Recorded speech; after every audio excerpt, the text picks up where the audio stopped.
I am Ferdinand Marcos, and I am the President of the Republic of the Philippines. I stand today on behalf of 110 million Filipinos.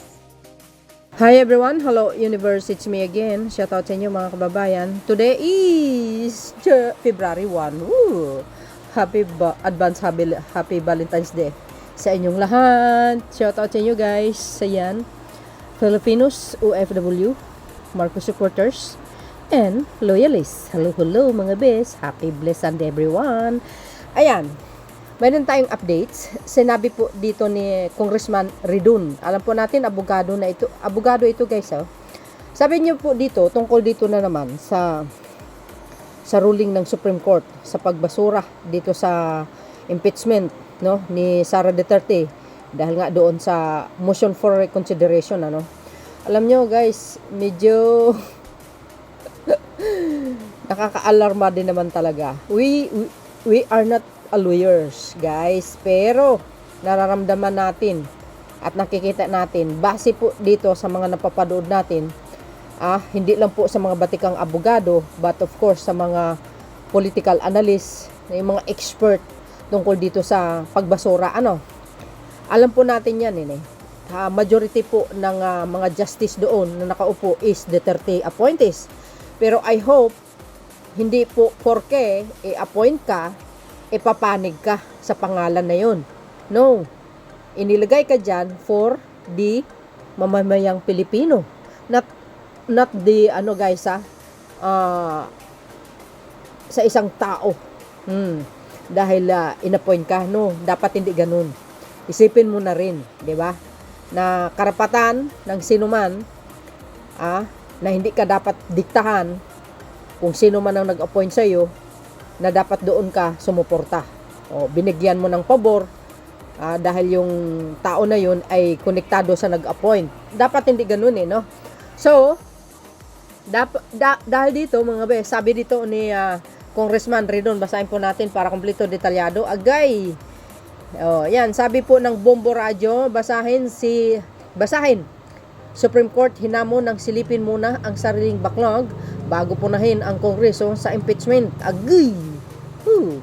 Binultahan ni House Committee on Public Accounts Chair Terry Didon ang Korte Suprema at hinamon itong ayusin muna ang sariling bakuran bago pangaralan ang Kongreso hinggil sa bilis ng usapin ng impeachment.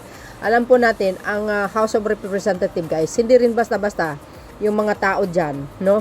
Of course, mga congressman, mostly dyan, mga abogado. And of course, alam po nila. Diba? Hindi naman sila magre-react kung wala po sila nakikitang palyado, ika nga ang desisyon.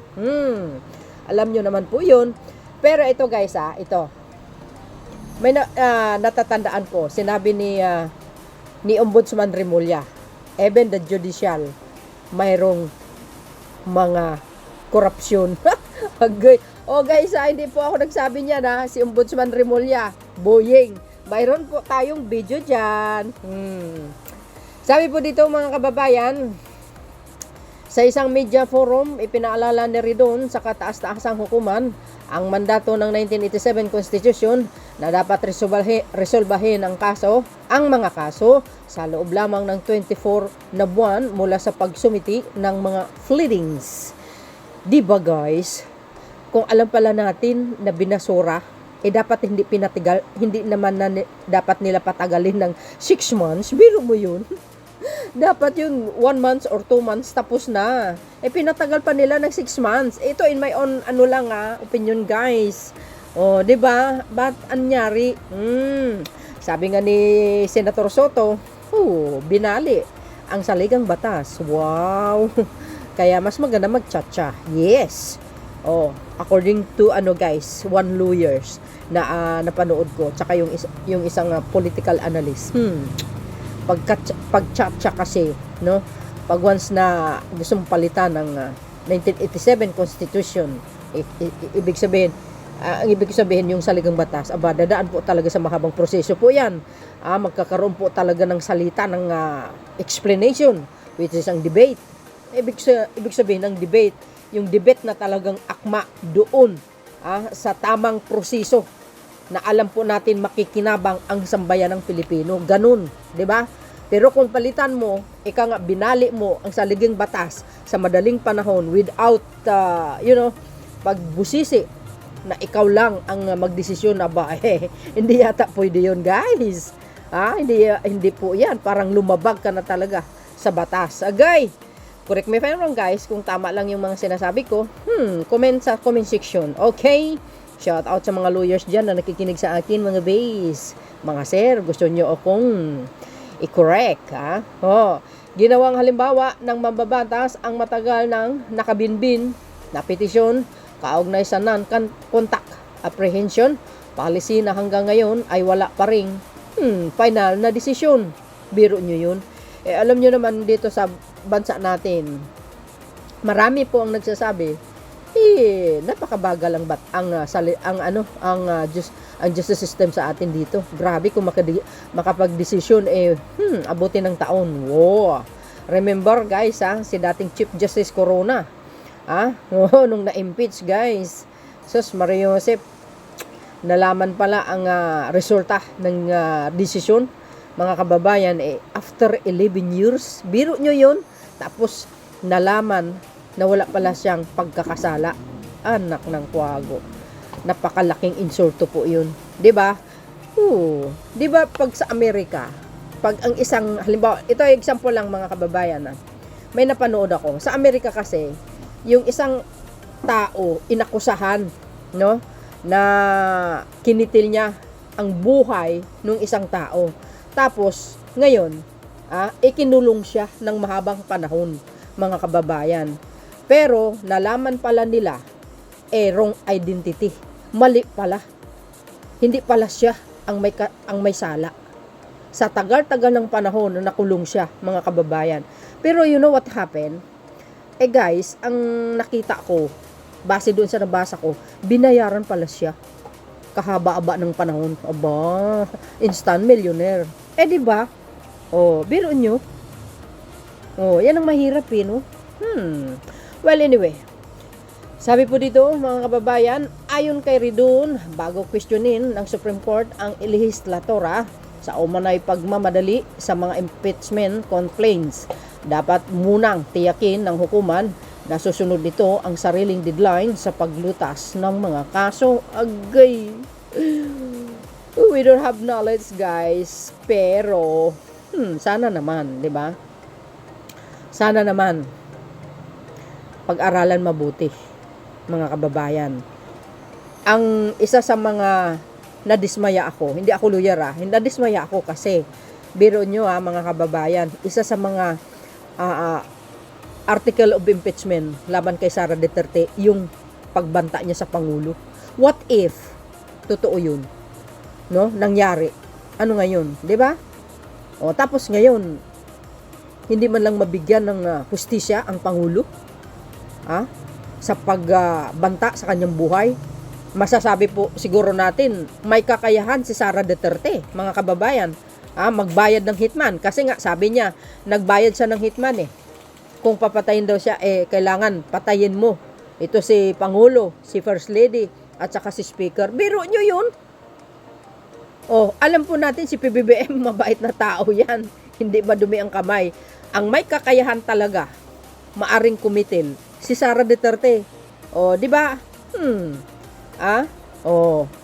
Matibay kong sasabihin nito kasi mayroon akong source. Yun nga yun, sa pagtitreat sa Pangulo. Kayang-kaya niya.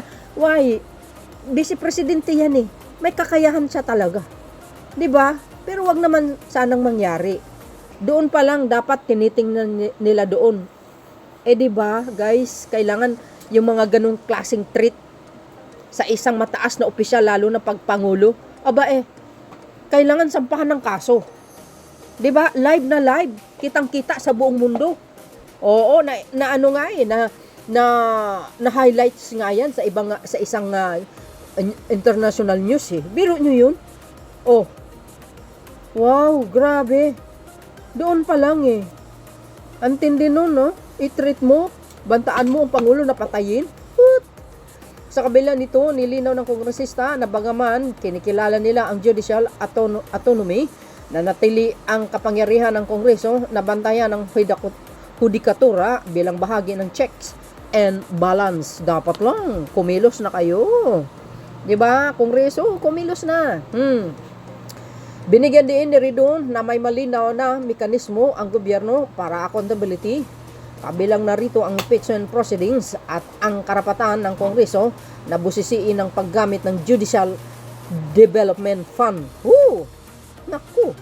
Speaking of development funds, nako bes, mga kababayan, alam po natin, mismo si Boyeng Remulla, ang ombudsman natin, even the judiciary, mayroon talagang corruption. Hugoy, hindi ako nagsabi nyo na. Di ba? Mayroon tayo dyan eh. So yun, mga kababayan, ano po ang masasabi nyo? Nako po. Pero siyempre, sa mga sang-ayon sa pagbasura ng Supreme Court, no? Doon sa motion of reconsideration ng House, tuwang-tuwa yung mga DDS. Tuwang-tuwa. Even sa mga abogado, even yung mga Duterte Black sa Senado, tuwang-tuwa. We must respect, di ba? The rule of law. Naks naman, the decision of Supreme Court. Yung ruling ng Supreme Court sa pag, basura doon sa MR ng House. Well, katulad po ng sinabi ko sa unang video ko, kahit siguro binasuran nila, mayroon pa naman mga kababayan na, mag-file uli ng, bagong impeachment laban kay Sara Duterte. So, I think may madadagdag doon. Tulad po ng sinabi ko, yung testimony ni Madriaga. 'Di ba? Ano yun, mga bes? Medyo credible yun, mga kababayan. Totoo yun. Yung testimony ni Madriaga, nako, hindi po basta-basta. Kaya nga, kailangan bantayan mabuti si Madriaga. Baka mamaya, kamukat-mukat mo parang bulang nawawala. 'Di ba? Kung baga yung isip natin na ganun. 'Di ba? Ganun, maaring ganun. Maaring hindi naman. Basta, basta mahigpit ang kanyang security. The best, si Madriaga, kung talagang panindigan niya yung kanyang sinasabi. 'Di ba? Laban kay Sara Duterte. Well, even si Representative De Lima, sinabi niya naman mag-filing ng another bagong impeachment complaint, 'di ba? So abangan po natin 'yan, mga kababayan. Nako. Mag-ayos kayo. Kawawa ang sambayan ng Pilipino pag ganito na nakikita natin sa social media, even SP Soto na parang binali ang saligang batas. Kaya sang-ayon siya sa chat-chat. Nako. Hindi lang yan, mga kababayan. Ito pa yung sinabi ni Attorney Sarmiento. Mga best, basahin po natin para kompleto detalyado. Okay? Sabi po dito sa People's Tonight, radyo agay. Nako po. Sabi sa inyo Sabi dito, mga kababayan, medyo nagmamalabis. Ay, matindi ito guys Medyo nagmalabis po ang desisyon ng Korte Suprema. Nako, Supreme Court. Nagmalabis po ang desisyon nyo. Sabi ni Attorney Sarmiento. Sabi dito, mga kababayan, inihayag ng constitutionalist na si Attorney Rene Sarmiento na may kalungkutan na kasama sa pagtanggap sa desisyon ng Korte Suprema sa impeachment case laban kay Vice President Sara Duterte dahil pinapalitan na supersede umano nito ang mga nakaraang ruling ng Korte sa nagdaang impeachment cases. Yun po yung sinabi ni Senator Soto, no? Parang binali yung saligang batas. Agay, nako po. Napalitan na po ng bagong ruling dito sa Duterte versus House. But we have to respect and honor the decision ni Sarmiento sa isang panayam sa story ko nitong Biyernes, Enero 29. Yes. Kasi kung, sa bagay, mga abogado yan, nirerespeto nila. Pero ang tanong dito, guys, bakit ganun? Diba? Kung papayagan mo na laging ganyan ang desisyon, sabi nga ni Senator Soto, parang binali na, pinalitan na. Ganun na lagi, hanggang sa dulo. na kailangan hindi na maulit muli. 'Di ba? Yung ganyang klaseng desisyon. Oh. Why? Sabi ng iba, bakit ganun ang ginawa ng Supreme Court? Well, ang dami naman kasi sa mga kababayan ng spekulasyon ng ibang kababayan natin. Hindi natin na masisisi mga yan eh. Sabi nila because mostly of the justices are appointees of the former President Duterte. Sabi ko nga, di ba? Na sana po hindi sila tumingin doon sa taong nag-appoint sa kanila, kundi tumingin sila kung ano po ang katotohanan na dapat desisyonan, ang tamang desisyon para ito sa kapakanan ng sambayan ng Pilipino. 'Di ba po? No. Sabi dito mga bayan, ayon din kay Attorney Sarmiento, medyo nagmalabis umano ang Korte Suprema sa desisyon nila sa impeachment case laban kay BP Sara. May tinatawag na judicial overreach. Pagmamalabis.